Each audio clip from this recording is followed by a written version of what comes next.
Bonne existence à tous! Aujourd'hui, on va parler d'une zone non essentielle à l'histoire d'Alonest, car elle s'est intentionnellement coupée du monde et de tous ses événements majeurs. J'espère que vous êtes fan d'abeilles, car vous allez en être servi. Bienvenue dans Interprétation hasardeuse d'Hollow Knight.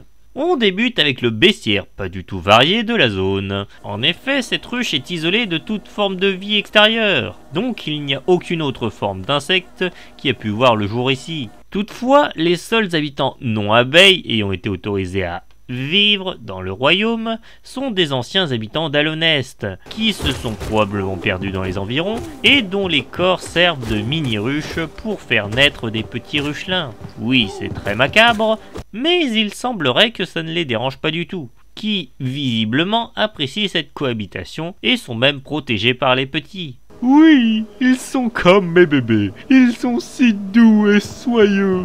Maman! Oh, c'est à la fois touchant et... Ça me fait gerber. Il faut dire que les ruchelins sont si mignons. Ces petites choses effectuent uniquement des tâches simples, comme par exemple de la reconnaissance à l'extérieur, pour alerter les plus grands de tout danger éventuel. Être très courageux, ou très con, moi, pas savoir. En gros, une abeille classique. Cependant, une fois adultes, elles deviennent des soldats de la ruche. Des guerriers combattant jusqu'à la mort pour défendre leur peuple, avec un dard extensible terriblement perforant. Sérieusement, je pense qu'en dehors du combat, ces trucs doivent servir de foreuse pour agrandir la ruche, car sinon je ne vois pas du tout l'intérêt de posséder une telle capacité autrement. Ah, qui s'en bat les couilles? On enchaîne avec les gardiens de la ruche. La différence qu'ils ont avec leurs confrères soldats, c'est qu'eux explosent tout sur leur passage pour vaincre l'intrus. Je pense que ce genre d'unité a dû causer beaucoup plus de dégâts à ses alliés qu'à ses ennemis. Mais sinon, je n'ai rien de plus à ajouter, à part qu'ils se nourrissent de leurs victimes. Je veux pas le savoir. Il faut dire que toutes ces créatures ne sont pas très futées et agissent par instinct. C'est pour cela que dans toute ruche, il y a toujours au moins un esprit supérieur pour les diriger. Et ce fut la reine Vespa qui remplit ce rôle. Mais pour assurer sa protection rapprochée, il fut décidé de créer un être exceptionnel en la personne du chevalier de la ruche. Né sans la capacité de voler, il compensa cela avec une très grande vitesse de combat, ce qui fera plus tard de lui le plus fidèle protecteur de la reine. Il était la dernière ligne de défense contre toute invasion. Je serai toujours là pour défendre mes Tovarich face à la menace étrangère. Et attendez, mais vous êtes mort vous? Y a même votre cadavre juste là? Nous, les rucherins, possédons un esprit de la ruche. Lorsque nous mourrons, nous renaissons dans un nouveau corps plus fort. C'est la puissance du communisme. C'est pas comme ça que fonctionne le communisme. Et vous êtes pas un Saiyan non plus. Votre manque de foi me consterne. Êtes-vous un espion capitaliste? Non mais si votre connerie était possible, votre reine serait toujours en vie. Mais elle l'est.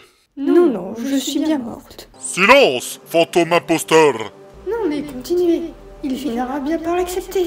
Bref, on va parler du lore de l'environnement. Comme je l'ai dit au début, bien que la ruche existe au sein du royaume d'Alonest, cette colonie a décidé très vite de sceller tous ses accès et d'effacer toute trace de son existence au monde extérieur afin de se protéger. Et vu le carnage que fera le roi pâle sur les autres peuples, ce n'était pas une si mauvaise idée. Tout comme le nid profond, la ruche rejettera l'autorité du roi et décidera de se séparer de cette nouvelle société en plein essor en développant un bastion impénétrable. Il y a eu peut-être quelques rondes occasionnelles, mais à part ça, le peuple se développa uniquement par lui-même. Parmi ses créations, il y a le charme sang de ruche. Ce charme a été fabriqué naturellement à partir du nectar de la ruche. Comme on peut se soigner avec, ça laisse à penser que le nectar de la ruche a un pouvoir de soin.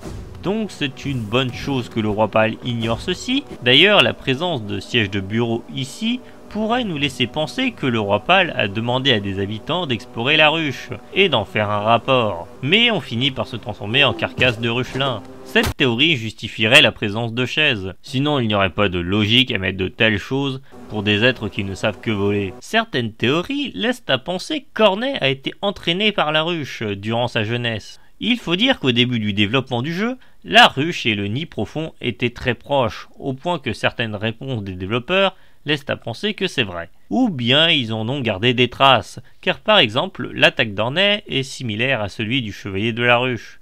Cependant, je préfère ne pas trop creuser cette théorie, car avec l'arrivée de Silksong, je pense qu'il y aura forcément confirmation ou infirmation de cette théorie. Donc patience. Je peux répondre à tes interrogations, étrange Dovarich. Je préfère garder une part de mystère dans le lore de ce lieu, et surtout rien d'intéressant à développer. Parce qu'il n'y a rien à dire dessus. C'est comme si je prenais cette feuille blanche et que je vous disais « Waouh, regardez cette feuille blanche !» Donc on va simplement conclure avec le personnage le plus important de ce lieu, la reine Vespa. Du moins ce qu'il en reste. D'après Vespa, la chute du royaume du roi pâle était inévitable. Toute tentative de le maintenir était contre nature. Arrêtez de mourir, arrêtez de mourir. En effet, nos services sont débordés. Mais au final, son royaume subira exactement le même sort. Oh putain, l'ironie fait tellement mal!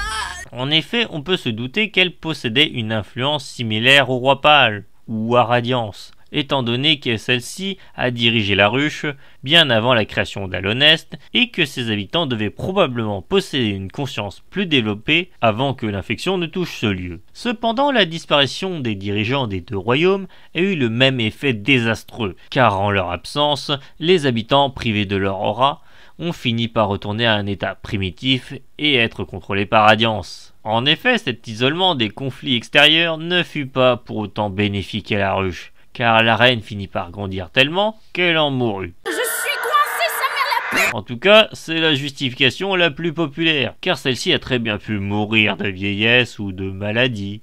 Par contre, on peut supposer que la différence de taille de avant-après a pu jouer un rôle. Privé de dirigeants, c'est à ce moment-là que Radiance a pu infecter sans problème la ruche, sans pour autant réussir à les faire sortir du royaume, car ils continuèrent à agir par instinct uniquement, et leur instinct était de continuer comme si de rien n'était. Votre reine est morte! Sortez maintenant, ma fidèle armée! Non et non, non, j'y foutrai pas les pieds. Je suis votre nouvelle reine! Obéissez! Non, m'en fous, j'irai pas. Le chevalier est le seul à avoir plus ou moins résisté à l'infection, en protégeant le corps de son ancienne dirigeante, dans l'espoir que celle-ci se réveille et sauve la ruche. J'avoue qu'il a l'air quand même bien vivant. Mon chevalier, je sais que voir ce que tu as juré de protéger, s'effondrer malgré tes efforts, est une idée qui t'est inconcevable. Mais tu ne peux pas nier qu'aucun rougelin n'est éternel. Si tu dois me défendre, alors accompagne-moi dans l'au-delà. Laissons les vivants résoudre nos erreurs, et acceptons qu'ils seront peut-être meilleurs que nous. Da, ma reine. Waouh, je m'attendais pas du tout à ce genre de conclusion. Bon bah, il est temps de rentrer. Je ne sais pas si vous aurez appris des trucs intéressants, mais j'espère que ça vous aura plu. Du coup, je vous dis à la prochaine. Bye. Un immense merci à Zenart pour son rôle de la reine Vespa. C'est une artiste très talentueuse que je vous encourage à soutenir, car au moment où je sors cette vidéo, elle dessine un fanart par jour sur l'univers d'Andrew Bennett, que je vous conseille de voir aussi. Du coup, pour finir, je remercie Budakin pour son aide imprévue dans le rôle du chevalier abeille. Je le remercie surtout car j'ai la gorge en feu à force d'enregistrer des vidéos en avance. Bref, celui-ci est un passionné de jeux vidéo et possède un site d'articles sur des jeux vidéo qu'il écrit avec soin. Tous les liens de ce que je vous ai présenté sont en description. Et moi je vous dis à la prochaine. Bye.